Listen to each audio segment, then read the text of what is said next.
박성민 목사의 매일 큐티 묵상입니다. 민수기 15장 17절로 31절입니다.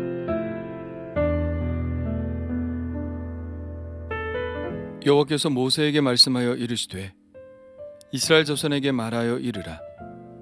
너희는 내가 인도하는 땅에 들어가거든 그 땅의 양식을 먹을 때에 여호와께 거제를 드리되 너희의 처음 익은 곡식가루 떡을 거제로 타작마당에 거제같이 들어 드리라. 너희의 처음 익은 곡식가루 떡을 대대에 여호와께 거제로 드릴지니라. 너희가 그릇 범죄하여 여호와가 모세에게 말씀하신 이 모든 명령을 지키지 못하되 곧 여호와께서 모세를 통하여 너희에게 명령한 모든 것을 여호와께서 명령한 날 이후부터 너희 대대에 지키지 못하여 회중이 부지 중에 범죄하였거든 온 회중은 수송아지 한 마리를 여호와께 향기로운 화제로 드리고 규례대로 소제와 전제를 드리고 순념소 한 마리를 속죄제로 드릴 것이라. 제사장이 이스라엘 자손의 온 회중을 위하여 속죄하면 그들이 사함을 받으리니 이는 그가 부지 중에 범죄함이며 또 부지 중에 범죄함으로 말미암아 헌물 곧 화제와 속죄제를 여호와께 드렸습니다. 이스라엘 자손의 온 회중과 그들 중에 거류하는 타국인도 사함을 받을 것은 온 백성이 부지 중에 범죄하였음이니라. 만일 한 사람이 부지 중에 범죄하면 1년 된 암염소로 속죄제를 드릴 것이요 제사장은 그 부지 중에 범죄한 사람이 부지 중에 여호와 앞에 범한 죄를 위하여 속죄하여 그 죄를 속할지니 그리하면 사함을 얻으리라. 이스라엘 자손 중 본토 소생이든지 그들 중에 거류하는 타국인이든지 누구든지 부지 중에 범죄한 자에 대한 법이 동일하거니와 본토인이든지 타국인이든지 고의로 무엇을 범하면 누구나 여호와를 비방하는 자니 그의 백성 중에서 끊어질 것이라. 그런 사람은 여호와의 말씀을 멸시하고 그의 명령을 파괴하였은즉 그의 죄악이 자기에게로 돌아가서 온전히 끊어지리라.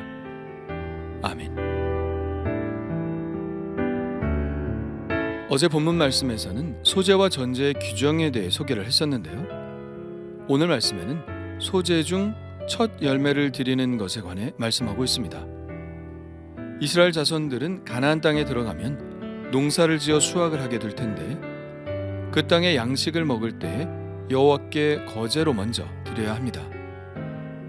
거제는 제물을 들어 올려서 드리는 제사 형식이죠.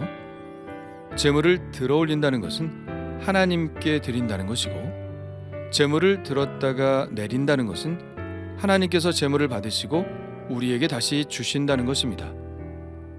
대개 거제를 드린 제물은 제사장의 몫으로 돌아가게 되죠. 그렇다면 모든 곡식들을 다 그렇게 거제로 드리고 나서 먹어야 하는 것일까요? 그렇지 않습니다. 첫 열매의 경우만 그렇게 한다는 것이죠. 첫 열매의 곡식을 거제로 드리는 규정은 이미 레위기에 나와 있는데요. 이렇게 말씀하십니다. 너희는 내가 너희에게 주는 땅에 들어가서 너희의 곡물을 거둘 때에 너희의 곡물의 첫 이삭 한 단을 제사장에게로 가져갈 것이요 제사장은 너희를 위하여 그 단을 여호와 앞에 기쁘게 받으심이 되도록 흔들되 안식일 이튿날에 흔들 것이요 너희가 그 단을 흔드는 날에 1년 되고 흠없는 순양을 여호와께 번제로 드리고 그 소제로는 기름 섞은 고운 가루 10분의 2 에바를 여호와께 드려 화제로 삼아 향기로운 냄새가 되게 하고 전제로는 포도주 4분의 1 흰을 쓸 것이며 너희는 너희 하나님께 예물을 가져오는 그 날까지 떡이든지 볶은 곡식이든지 생 이삭이든지 먹지 말지니 이는 너희가 거주하는 각처에서 대대로 지킬 영원한 규례니라. 이 말씀은 첫 이삭 한 단을 여호와께 드리라는 말씀입니다. 여기서는 단을 흔들어 드리라고 했는데 이것을 흔들 요자를 써서 요제라고 하죠. 첫 이삭을 요제로 드릴 때 순양과 함께 소제와 전제도 드리는데 어제 말씀에 나온 짐승의 종류에 따른 소제와 전제의 양이 그대로 드려지고 있는 것을 확인할 수 있습니다. 그런데 레위기에서는 첫 이삭단을 요제로 드린다고만 했는데 오늘 말씀에서는 타작마당에 거제를 드림과 같이 처음 익은 곡식으로 만든 떡을 거제로 드리라고 말씀합니다. 레위기에서는 요제라고 했는데 오늘 말씀에서는 왜 거제라고 했을까요? 요제와 거제는 분명히 다르지만 요제는 넓은 의미에서 거제에 속합니다. 요제는 들어 올려서 드리는 거제의 한 종류라고 볼 수 있는 것이죠. 그런데 첫 곡식단과 처음 만든 떡을 하나님께 거제로 드리는 이유가 무엇일까요? 곡식과 떡을 올려드림으로 이 곡식을 주신 분이 누구인지를 분명히 하는 것이죠. 그분이 바로 하나님이시며 그분께 모든 영광을 돌려드린다는 의미에서 곡식을 들어 흔드는 것입니다. 이것은 하나님께서 생색을 내시려고 그렇게 하라고 하신 것이 아닙니다. 가나안 땅은 우상 숭배가 만연한 땅이죠. 특히 바알과 아세라를 섬기는 신앙이 뿌리 깊게 자리를 잡고 있는 땅입니다. 이 신들은 농사와 관련된 신들인데요. 바알은 비와 이슬을 주관하는 신으로 이 바알이 농사를 주관한다고 생각했습니다. 그래서 이름도 바알이라고 붙였습니다. 바알은 주인이라는 뜻이죠. 농사의 주관자이며 모든 농작물의 주인이 바알이라는 것입니다. 아세라도 농사와 관련이 있는 여신이죠. 다산과 풍요의 여신이라고 알려져 있습니다. 이런 가나안의 풍속 속에서 가나안인들은 이스라엘 백성들을 유혹했을 것입니다. 너희가 이제 가나안 땅에서 곡물의 풍요를 원한다면 여호와보다는 바알과 아세라를 섬겨야 한다고요. 이러한 유혹 속에서 그 시험에 넘어가지 않는 방법은 무엇일까요? 우리의 삶의 주인이 누구인지를 분명히 하는 것이겠죠. 바알이 아무리 주인이라는 이름을 가졌어도 천지 만물을 주관하시는 하나님께서 이른 비와 늦은 비를 내려주시고 땅에 기름진 축복을 주시는 진짜 주인이라는 것을 분명히 하는 것입니다. 그런 고백으로서 첫 곡식단과 첫 떡을 하나님께 올려드리는 것이죠. 이것은 지금 우리가 헌금을 드리는 마음과 같은 것입니다. 우리가 헌금을 드리지만 이 모든 물질의 주인은 바로 하나님이심을 고백함으로 드리는 것이죠. 오늘 말씀의 두 번째 부분은 그릇 범한 죄와 짐짓 범한 죄, 다시 말하면 모르고 범한 죄와 알고도 일부러 범한 죄의 속죄 제사에 관한 부분입니다. 간단히 요약해서 말하자면 모르고 범한 죄의 경우는 속죄 제사를 통해서 제사함을 받을 수 있지만 알고도 일부러 범한 죄에 대해서는 그 대가를 치러야 한다는 것입니다. 우리 법에도 과실치사가 있고 계획범죄가 있어서 과실치사의 경우는 그 죄가 가볍게 처리되지만 계획범죄에 관해서는 엄격한 처벌을 하는 것과 같은 맥락이라고 보면 될 것 같습니다. 그릇 범한 죄, 부지 중에 범한 죄는 모두 알지 못하는 상태에서 범한 죄를 말합니다. 이러한 죄를 사하는 방법은 바로 속죄 제사를 드리는 것인데요. 속죄제의 규례에 대해서는 이미 레위기 4장과 5장에서 매우 길게 다루고 있죠. 거기에서는 제사장을 위한 속죄제 따로, 이스라엘 온 회중을 위한 속죄제, 족장을 위한 속죄제, 평민 한 사람을 위한 속죄제를 다 따로 언급하고 다르게 제물을 규정하고 있는데요. 오늘 말씀에서는 제사장을 제외한 속죄제를 매우 간단하게 언급하고 있습니다. 온 회중을 위한 속죄제는 수송아지 한 마리를 여호와께 화제로 드립니다. 그리고 규례대로 소제와 전제를 드리죠. 규례대로라면 송아지니까 앞에서 배운 대로, 소제로는 고운 가루 10분의 3 에바에 기름 반 흰을 섞어드리고, 전제로는 포도주 반 흰을 드려 여호와 하나님 앞에 향기로운 화제로 삼을 것입니다. 그러고 나서 순염소 한 마리를 속죄제로 드리는데요. 이는 족장의 죄를 사하는 속죄 제물이지만 오늘 말씀에서는 숫송아지는 번제물로, 그리고 순염소는 속죄 제물로 드리는 것으로 되어 있습니다. 이 속죄제는 온 이스라엘 자손을 위한 속죄제지만 속죄의 범위는 매우 넓죠. 이 속죄제로 이스라엘 자손의 온 회중뿐만 아니라 그들 중에 거류하는 타국인도 죄사함을 받게 됩니다. 이는 예수 그리스도의 속죄가 온 인류에 미치는 속죄의 제사가 될 것을 미리 예시하는 것으로 볼 수 있습니다. 또 한 경우의 속죄제가 나오는데요. 이번에는 한 사람이 부지 중에 범죄하는 경우입니다. 레위기의 규정과 마찬가지로 1년 된 암염소를 속죄제물로 드리면 그 사람이 부지 중에 지은 죄가 사함을 받습니다.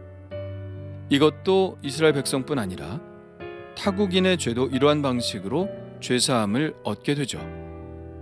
그러니까 이 속죄의 제사는 이스라엘만을 위한 것이 아니라는 것을 알 수 있죠. 누구나 제사를 통해서 자신의 죄를 용서함 받을 수 있게 하셨습니다. 다시 말하지만 이 제사의 정신이 인류의 모든 죄를 속죄하시는 예수 그리스도의 속죄로 연결되는 것임을 알 수 있습니다. 자, 이제는 모르고 지은 죄가 아니라 고의로 죄를 지은 경우입니다. 이 경우는 좀 다를까요? 예, 다릅니다. 매우 단호하게 말씀하고 있죠. 본토인이든지 타국인이든지 고의로 무엇을 범하면 누구나 여호와를 비방하는 자니 그의 백성 중에서 끊어질 것이라. 이 말씀은 다시 말하면 고의로 범한 죄에 대해서는 그 죄를 사하는 제사가 없다는 것입니다. 왜 그럴까요? 왜 이렇게 엄격할까요? 그런 사람은 여호와의 말씀을 멸시하고 그의 명령을 파괴하였기 때문입니다. 우리는 이 규정을 들을 때 매우 당황하게 되는데요. 우리도 모르고 지은 죄가 물론 있지만 알고 지은 죄가 더 많기 때문입니다. 알고 지은 죄를 사함받을 수 없다면 우리의 운명은 어떻게 될까요? 그 죄를 사하는 제사가 없다면 우리는 지옥에 가게 되는 것일까요? 그렇게 극단적으로 볼 일은 아닙니다. 이것은 이 지상에서 자기가 지은 죄에 대한 형벌을 받아야 한다는 것이지 영혼 구원에까지 연결되는 것은 아닙니다. 예를 들어 십자가에 못 박혀 죽은 두 강도를 생각해 볼 수 있겠죠. 그들이 강도짓을 한 것은 그것이 나쁘다는 것을 모르고 한 것은 아닐 것입니다. 알고 그랬겠죠. 그래서 그들은 형벌을 받습니다. 지상에서 자신의 죄에 대한 형벌을 받는 것이죠. 그러나 그가 예수님께 자비를 구할 때 예수님은 내가 오늘 나와 함께 낙원에 있으리라고 말씀하셨습니다. 진정한 회개를 통해서 그의 영혼은 용서받았고 천국에 이르게 된 것입니다. 그리고 예수님은 십자가 위에서 이렇게 기도하기도 하셨죠. 아버지, 저들을 사하여 주옵소서. 자기들이 하는 것을 알지 못함이니이다. 예수님을 십자가에 못 박은 그들은 비록 죄를 지었지만 그들이 알지 못하고 지은 죄인이 용서해 달라는 것입니다. 그런데 과연 그들이 몰랐을까요? 알았겠죠. 그러나 예수님은 그들이 진정한 깨달음을 통해 회개하고 하나님께 나아가기를 원하셨던 것이죠. 이 알고 지은 죄와 모르고 지은 죄에 대해서 기독교에서는 좀 다른 해석을 하는데요.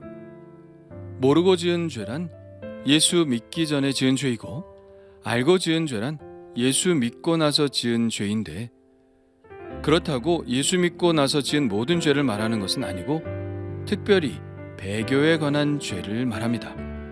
히브리서 10장의 말씀을 오늘 30절의 말씀과 비교해서 읽어보면 히브리서 10장이 오늘 말씀을 인용한 것이구나 하는 것을 알게 될 텐데요. 히브리서는 이렇게 말합니다. 우리가 진리를 아는 지식을 받은 후 짐짓 죄를 범한 즉 다시 속죄하는 제사가 없고. 짐짓 죄를 범한다는 것은 알고 지은 죄를 말합니다. 그럴 경우 오늘 말씀처럼 속죄하는 제사가 없다는 것이죠. 히브리서는 계속해서 말합니다. 오직 무서운 마음으로 심판을 기다리는 것과 대적하는 자를 태울 맹렬한 불만 있으리라. 하물며 하나님의 아들을 짓밟고 자기를 거룩하게 한 언약의 피를 부정한 것으로 여기고 은혜의 성령을 욕되게 하는 자가 당연히 받을 형벌은 얼마나 더 무겁겠느냐 너희는 생각하라. 진리를 아는 지식을 받은 후, 다시 말하면 예수를 믿은 후 다시 예수를 부정하는 배교가 바로 용서받을 수 없는 죄라고 여겨진 것이죠. 그러니까 다른 죄는 용서를 받아도 구원을 경험한 후에 다시 그 구원을 부정하는 죄는 용서받을 수 없다고 히브리서는 말하고 있는 것입니다. 그러나 만일 그가 다시 회개하고 돌아온다면 어떨까요? 용서받을 수 있을까요? 그것에 관해 성경에 명확히 나와 있진 않지만 7번씩 70번이라도 용서하라고 하신 주님의 말씀에 비추어 생각할 수 있지 않을까 생각합니다. 문제는 언제나 진정성에 있는 것이죠. 그 회개가 진정성이 있다면 하나님이 받아주실 것이고 그렇지 않다면 받아주시지 않으실 것입니다. 그리고 그 진정성은 하나님이 아시고 또 내가 알겠죠. 자, 오늘은 좀 복잡한 내용을 묵상해 보았는데요. 우리가 살아가는 모든 것은 오직 주님의 은혜이며 그 은혜에 늘 감사해야 한다는 것과 우리의 삶의 주인은 오직 이 세상의 창조주이신 하나님밖에 없음을 깨닫습니다. 그리고 이 죄 많은 세상에서 우리의 의도와 상관없이 짓게 되는 죄에 대해서 하나님은 용서의 길을 내셨다는 사실에 감사를 드리게 됩니다. 그리고 절대로 주님을 부인함 없이 끝까지 믿음을 지켜나가야 함을 깨닫습니다. 내 삶의 주인이신 주님과 함께 오늘도 이 믿음의 길을 지켜가기를 원합니다. 주님 감사합니다. 이 세상의 주인이신 하나님을 찬양합니다. 나의 삶의 모든 원천이 하나님이시고 우리가 먹고 입고 하는 모든 것들이 하나님의 공급하심 속에 있다는 것을 고백합니다. 그러니 주님, 늘 주님께 감사하게 하시고 하나님의 계명을 쫓아 살게 하시며 이 믿음에서 벗어나지 않도록 가나안 우상의 풍요에 속아 세상 속에 살아가지 않도록 나를 지켜 주옵소서. 예수님의 이름으로 기도합니다. 아멘.